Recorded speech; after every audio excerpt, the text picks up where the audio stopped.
ಹೇಳೋದು ಒಳ್ಳೇದು ಹೇಳಿದ್ರು ನೆಗಾಡ್ತೀರಿ, ಕೆಟ್ಟದ್ದು ಹೇಳಿದ್ರು ನೆಗಾಡ್ತೀರಿ. ಧರ್ಮ ಹೋಗ ವ್ಯಾಪಾರ ಮಾಡೋದೇ ಇವತ್ತು ಸಂತೆ, ನಾಳೆಗೆ ರಜೆ ಹಾಕೋತೀರ.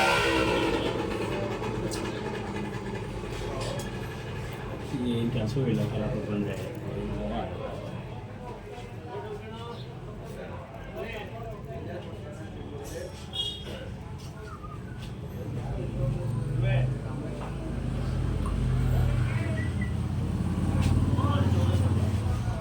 ಒಳ್ಳೆ ಇದು ಕೊಡ್ತಾ ಇದ್ದಾಗ ಹಾಂ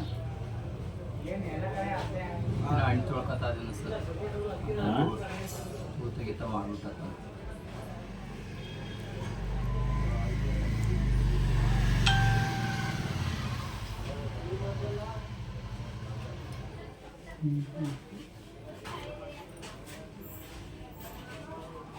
ಅಪರೂಪಕ್ಕೆ ನೆನ್ನೆ ದಿನ ಮಾಡೋಣಪ್ಪ.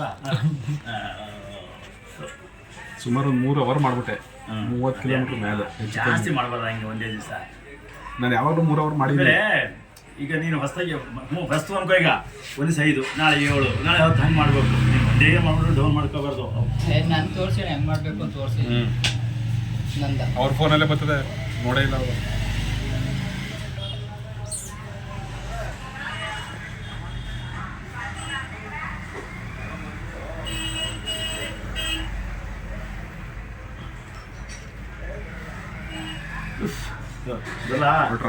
ಹೊರಟೇದು ಏನಿಲ್ಲ. ಬ್ಯಾಂಕು ಬ್ಯಾಂಕ್ ಇಲ್ಲಪ್ಪ, ಬ್ಯಾಂಕಲ್ಲಿ ದುಡ್ಡೇ ಇಲ್ಲ. ಬ್ಯಾಂಕ್ ಯಾಕೆ ಬಂದಿರಿ? ಬಂದು ಮ್ಯಾನೇಜರ್ ಮಾತಾಡ್ಸಕ್ಕೆ ಇಲ್ಲ, ಅಲ್ಲಿ ಹೋಗಿದ್ದೀರ ATM ಹೋಗಿದೆ. ATM ದುಡ್ಡು ಬೇರೆ ಒಂದು 5,000 ರೂಪಾಯಿ ದುಡ್ಡಿದ್ದು ತೊಗೊಳಂತ ಹೋದೆ. ಅದು ಬರಲಿಲ್ಲ. ಯರ್ಣಪುರದಲ್ಲಿ ಕೆನರಾ ಬ್ಯಾಂಕ್ ATM ಯಾವ ಟರ್ಮಿನೇಟ್ ಅಲ್ಲೂ ಇಲ್ಲಕಣ ದುಡ್ಡು.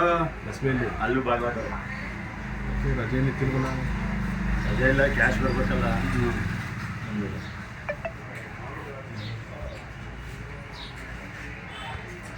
ಒಂದು 10 kg ಪುಳಿಯೋಗರೆ ಮಾಡ್ಕೊಡ್ತೀನಿ ಐನೂರು ಅಂತ ಕೇಳಿದೆ. 10,000 ರೂಪಾಯಿ ಆಯ್ತದೆ ಅಂತ. ಐಟಮ್ ನಾನೇ ತಗೊಡ್ತೀನಿ ಅಂದೆ. ಕೂಲಿ ಕನಿಯ ಹಂಗ ಕೂಲಿ 10,000 ನೀನು ಹೋಗ್ಬೇಕಾಯ್ತು. ಮರಿ ತಗೊಂಡ್ಬಿಟ್ರೆ ಒಂದು ತಿಂಗಳು ತಿನ್ಕೋಬೋದು, ಅರ್ಧ ಮಾಡಿಕೊಂಡು ಕಡ್ಕೊಂಡು ಹೋಗ್ಬೇಕಾಯ್ತು. ಹೇಳಿ ಕಳಿಸ್ತೀನಿ. ಲೋನ್ ಮಾಡಿಸಕ್ಕೆ ಹಾಕಿದ್ದೀನಿ ಈಗ. ಅಲ್ಲ, 10,000 ಕೂಡ ಮರಿ ತಗೊಂಡ್ರೆ ಕಡ್ಕೊಂಡು ಫ್ರಿಡ್ಜ್ ಇಟ್ಕೊಂಡ್ರೆ ದಿವಸಕ್ಕೆ 1 kg ತಿನ್ಕೋಬೋದು. ಕ್ಯಾಮ್ರಾ ಇತ್ತೀಚೆಗೆ ಈ ಫೋನ್ ಬುಡಿದ್ರೊಳಗೆ ಏನಾಯ್ತದ ಅಲ್ಲೇ ತಿಂದು ಬುಡಿತ ಕೂತದಲ್ಲ ಅದಲ್ಲ ಎರಡು ಬರ್ತಾರೋ ಸರಿ ಮಾಡಿ ಜಾಸ್ತಿ ಆಯ್ತು.